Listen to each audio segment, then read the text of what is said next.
मैं भी शॉक हो गया कि कायरो में ये इतना बड़ा प्रॉब्लम भी सॉल्व हो सकता है। तो बोले मेरे बिल्डिंग वाले सब पूछने लगे कि वो 7-8 साल से देख रहे हैं इसकी इतना मतलब ये वाइब्रेट। बोले आप वही है कि आप दूसरे कोई हो, चेंजेस कैसे हो गए इतना? तो बोले डॉक्टर रवि शिंदे के बाद प्रॉब्लम बढ़ा कि घर में आपको हर घर में आपको सर्वाइकल या तो लंबर का पेशेंट मिलेगा ही मिलेगा। क्योंकि पहले ऐसा नहीं था एक्चुअली। हाँ पहले नहीं था ऐसा ना। नहीं था। जब भी देखिए लोगों को इतना प्रॉब्लम था क्या सर्वाइकल। अभी आप बैठो आपको भी तकलीफ होगा, समझ गया ना? आपको लंबर में तो अगर एक्सरे निकालो मैं बता दूंगा, देखो है कि नहीं तकलीफ। ज़्यादा प्रॉब्लम है तो फिर चेक करने पता चलता है, फिर हम लोग उसको छूते नहीं है भाई। अच्छा ऐसा? हाँ क्योंकि ज़्यादा रिस्क वाला काम नहीं करना है। फिर प्रॉपर MRI करके आ जाए फिर हम ट्रीट करेंगे। करने जैसा है तो करेंगे, अगर बट ज़्यादा कुछ प्रॉब्लम है तो ऑपरेशन का ही केस है तो फिर नहीं कर सकते उसको, फिर ऑपरेशन के वो लिए सर्जरी हाँ सर्जरी जरूरी है। फिर पहली बात तो बेड है ना वो स्प्रिंग वाला नहीं होना है। हम्म। जम करे वो बेड पे तो कभी सोना ही नहीं एक्चुअली।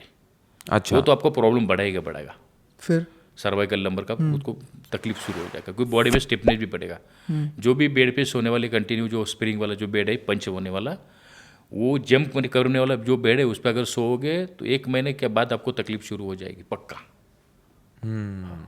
तो मतलब आपका बेड एक सेमी हार्ड होना चाहिए। हाँ ज़्यादा पंच वाला नहीं होना चाहिए। जो वो रुई वाला गद्दा होता है ना, सबसे बढ़िया है वो बेस्ट है। वो तो सबसे बेस्ट है। कॉटन और रुई वाला गद्दा। कायरोपैटिक से ना बहुत अच्छे रिजल्ट मैंने आज तक लिए हैं। आप मेरी वीडियो देख सकते हैं, सब मेरे रियल वीडियोस है। हाँ जो पेशेंट किस कंडीशन में आया है, मैंने ट्रीट करने के बाद उसको कितना % रिलीफ हुआ इमीडिएटली। 8 साल से 10 साल से ऐसे प्रॉब्लम है क्या था। और ऐसा नहीं, बहुत सारे हॉस्पिटल लास्ट ऑप्शन लेके हमारे पास आते हैं कि सर आपसे उम्मीद लेके आए हैं, हमने आपका वीडियो देखा। अरे बाप रे। और मैंने कुछ ऐसे मेरे फेसबुक पे देखोगे, मैंने लाइव वीडियो किए हुए हैं, देख लो आप। अच्छा लाइव ही? हाँ लाइव किए हुए देख लीजिए किस कंडीशन में पेशेंट आया है और उसके बाद में ट्रीट करने के बाद उसको कितनी रिलीफ हुआ है। बहुत अच्छा रिजल्ट मिलता है इसमें अंदर। हम लोग तो मैंने तो ऑपरेशन भी बहुत कुछ बचाया है, बहुत सारे। अच्छा हाँ, सर्जरीज बच सकते हैं, मैं वही पूछने वाला था। सर्जरी किसका करना पड़ेगा? अगर उसको फ्रैक्चर है या तो ज़्यादा ही डिस्क टूट के गिरी है तो हम लोग उस केस को नहीं छूते हैं। अगर डिस्क पूरी बाहर आके अगर वो नर्व पे अगर चिपकी हुए गिरी हुए तो हम लोग उसको तो ऑपरेशन के बगैर निकलेगा ही नहीं ना। बट अगर डिस्क अगर नर्व को टच हो रहे तो हम उसको एडजस्ट करके पेशेंट को रिलीव कर देते हैं। जो साइटिका पेन होता है, समझो कमर में प्रॉब्लम है तो कमर में अगर डिस्क बल्ज L4 L5 है इसमें तो बल्ज है तो उसको हम लोग एडजस्ट करके उसको एक्यूपंक्चर और ये सारी ट्रीटमेंट कॉम्बो ट्रीटमेंट होता है हमारा, वो करके हम पेशेंट का साइटिका का पेन और नर्व पेन चला जाता है। बट अगर टूट के गिरे तो उसको हम कुछ नहीं कर सकते, उसको ऑपरेशन ही करना पड़ेगा। तो कितने सर्जरीज बच गए होंगे लोगों के? बहुत लोगों का। आजकल देखिए मेरा यूट्यूब चैनल पे आज 9 लाख के आगे मेरे तो फॉलो। हाँ वो मैंने आपका बहुत देखा सर कि आप सोशल मीडिया पे बहुत एक्टिव हो। और मेरे पास और हर मीडियम पे आप एक्टिव हो। इंडिया से ऑल इंडिया से पेशेंट आते हैं। अभी तो बहुत कायरोप्रैक्टर भी है इंडिया में भी, बट पूरा इंडिया से, हैदराबाद से, कलकत्ता से, दिल्ली से भी यहाँ पेशेंट ट्रीटमेंट के लेते हैं। बाहर से भी मेरे पास दुबई से, कतर से, बहुत सारे बाहर से, सऊदी मतलब से, स्पेशली बाहर से लोग इधर आते हैं ट्रीटमेंट के लिए स्पेशल आते हैं मुंबई में। अच्छा ओके। तो ऐसे में किसी को देख के भी आप बता हाँ सकते हो? 100% वही तो डायग्नोसिस मैंने ना। अगर चल के भी आ जाओगे ना तो भी देखूंगा तो मैं बताऊंगा इनको क्या प्रॉब्लम है। मैं सीधा बैठ जाता हूँ। इसे तो सर ने बोला भाई विदाउट एक्सरे विदाउट MRI मैं डायग्नोस कर सकता हूँ। हाँ, कायरो में इतने अच्छे रिजल्ट देखे आप यकीन नहीं करोगे। एक तो दादी माँ थी, कम से कम मेरे ख्याल से 70 के आसपास उसका एज रहेगा।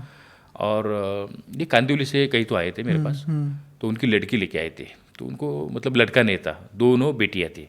ओके। और उनका एज 70 के आसपास था और वो अकेले रहते थे। बोले हम लोग तो वहाँ रहते, अभी शादी हो गया मेरी, यहाँ नहीं रहते। और पूरा उसको जो पार्किंसंस बोलते हैं ना ऐसा था, पार्किंसंस पूरे हिल रहे थे, मतलब पूरा मतलब खा भी नहीं सकते हाथ में, वो मतलब हाथ के बनाने का तो खा भी नहीं सकते, इतना कंडीशन था, पूरा हिल रहा था। तो आने के बाद उनका MRI था, एक्चुअली सर्वाइकल की वजह से उनको पार्किंसंस था। समझ गए ना, सर्वाइकल की वजह से। हो रहा होगा उनका। तो मैंने MRI देखा, अभी एज भी ज़्यादा है तो एज फैक्टर तो आएगा ही आएगा। तो थोड़े बोन तो कमज़ोर तो रहेंगे ही। बट वो मैं देख के कंडीशन उनको ना बोला, मैं क्या करूँ अभी इनको, तो इनकी इतना वीकनेस है और पूरी बॉडी वाइब्रेट हो रही है। जो कंपन होता है ना वो बहुत फास्ट है। वो एक्सरे देके ना बोल दिया तो मैं उनको मैं बोल नहीं ये नहीं होगा, तो वो रिक्वेस्ट करने सर एक बार ट्राई तो करो ना, बहुत आशा लेके आए। यकीन नहीं करोगे, उस दिन उनको मैंने कायरो ट्रीटमेंट कर दिया और थोड़ा ऑरिकुलर कर दिया, एक्यूपंक्चर ऑरिकुलर और कायरो कर दिया, और बोला अभी ठीक है आप नेक्स्ट वीक आइए, अपन देखते कैसा। नेक्स्ट वीक जब मैं आया तो वो पेशेंट अंदर बैठे थे, मतलब जो मेरा जो वेटिंग एरिया है ना वहाँ बैठे थे, तो मेरी वाइफ भी साथ में थी। मुझे वाइफ ने बुलाया, बोले सर आइए इधर आइए ना। बोले क्या, ये पेशेंट को देखो, तो पूरा वाइब्रेशन उसका खत्म, बिल्कुल नॉर्मल, बिल्कुल नॉर्मल बैठे। तो मैं भी शॉक हो गया। तो पता नहीं अभी ऊपर वाले का क्या है, वो सब लोग बोलते गॉड की, पता नहीं होगा, अभी मुझे तो पता नहीं, लेकिन मैं भी शॉक हो गया कि कायरो में ये इतना बड़ा प्रॉब्लम ही सॉल्व हो सकता है। तो बोले मेरे बिल्डिंग वाले सब पूछने लगे कि वो 7 साल से देख रहे हैं कि इतना मतलब ये वाइब्रेट। बोले आप वही है कि आप दूसरे कोई हो, चेंजेस कैसे हो गए इतना? तो बोले डॉक्टर रवि शिंदे के पास, ये ऊपर वाला इतना कायरो में एकदम स्टिल हो गए वो, एकदम स्टिल, एकदम स्टिल। तो मैं भी शॉक हो गया कि देखो कायरो में कैसे रिजल्ट मिलते हैं। पता नहीं यहाँ पे अगर उसको कोई नर्व पे प्रेशर रहेगा तो कायरो करने के बाद वो खुल गया, क्योंकि पार्किंसंस तो बहुत डेंजरस होता है। तो कुछ पार्किंग से पेशेंट ऐसे केसेस भी हो जाते हैं, क्योंकि वो आदमी उसमें भूलने भी लगता है एक टाइम के बाद। तो ये ऐसे बहुत सारे मेरे पास किस्से हैं। कुछ वर्टिगो के केस तो मेरे पास, तो जो चक्कर आता है ना वर्टिगो को, ऐसा पकड़ के लाए हुए हैं। कुछ डेंटिस्ट तो मेरे पास, उनको वीडियो भी रहेगा, देखो डेंटिस्ट डॉक्टर लेडीज उनका भी वीडियो डाला भी हुआ है, ऐसे पकड़ के लाए थे उनको। वो वर्टिगो इतना सीवियर था कि उनका काम ही डेंटिस्ट का तो ऐसा झुक के तो करना है।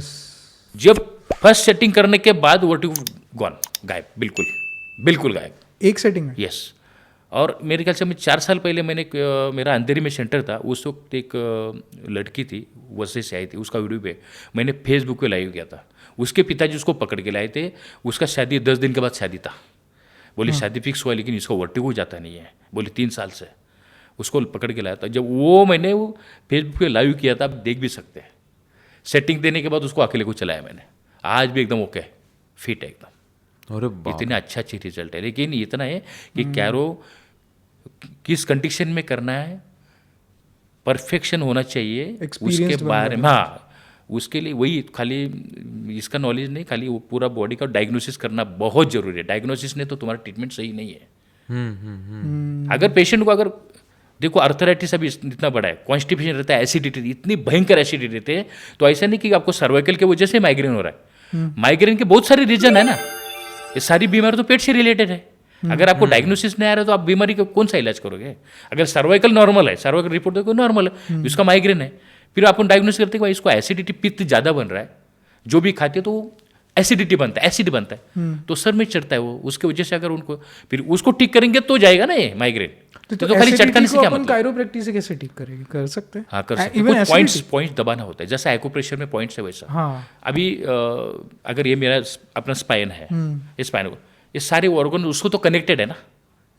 हाँ, मेन स्विच बोर्ड है ना, उसको पकड़ो ना, वहाँ पे अगर यहाँ बटन, लाइट जल रही है आपकी तो वहाँ बटन है, बंद करोगे तो लाइट बंद हो जाएगी। वैसे यहाँ पे लाइट है, पकड़ो, यहाँ पे बटन ऐसा पकड़ो, बस स्विच बोर्ड है। अगर वहाँ से हम स्पाइन को ट्रीट करते हैं तो आपके सारे ऑर्गन्स भी ट्रीट होते हैं। हम यहाँ तक कि लिवर के प्रॉब्लम भी ठीक कर सकते हैं, बट टाइम देना पड़ेगा पेशेंट को। हम लोग बोलेंगे उतना टाइम आना चाहिए, उतने सिटिंग में आना चाहिए। हाँ, हम आप बात भी कर रहे हैं ना, बात भी कर रहे हैं तो ये सर्वाइकल से कनेक्टेड है ये। अगर यहाँ प्रॉब्लम तो आपको बात भी करना मतलब लड़खड़ा हो गए। तो ये हम सर्वाइकल करते तो ये सारे आँखों के, नोज़ के, टंग के सारे प्रॉब्लम भी सॉल्व होते हैं। फिर इसके लिए हम लोग जो पेशेंट आते हैं तो खाली सर्वाइकल का प्रॉब्लम है तो खाली सर्वाइकल को ट्रीट नहीं करेंगे हम पूरा होल स्पाइन ट्रीट करेंगे। Cervical, thoracic, lumbar, total area को करेंगे कि जहाँ जहाँ भी प्रॉब्लम, जिसको प्रॉब्लम नहीं है अगर वो भी कर ले, जैसा गाड़ी की सर्विसिंग करते हैं ना अपन, उस तरह सर्विसिंग अगर महीने 2 महीने एक बार करेंगे तो आगे आने वाली जो बीमारी है सर्वाइकल, साइटिका, लंबर, फ्रोजन, ये नहीं होगी।